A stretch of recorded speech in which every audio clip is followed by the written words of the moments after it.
The biggest cheat code in life is reading books.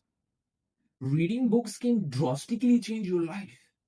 I love this line: if you want to become smart, learn from your mistake. But if you want to become smartest, learn from other mistakes and their experience.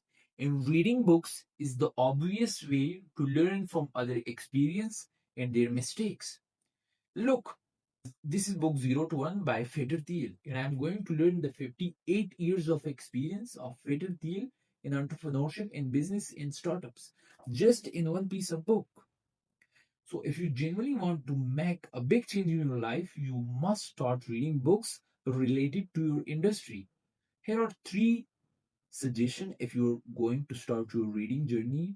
Number first is Atomic Habit. Atomic Habit teach you how your body work, how your biology work, how your behavior work, how you can adopt and break the bad and good habits.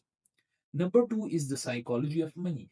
Money touch every aspect of our life and it affect every choice of your life. So we must need to learn about this, how we can make money, how we can leverage money. Number third is how to win friends and influence people, which is more important to be good in your business, to be good in your relationship, to be good in any field you are in. So if you genuinely want to change your life, start reading books right now. That's it.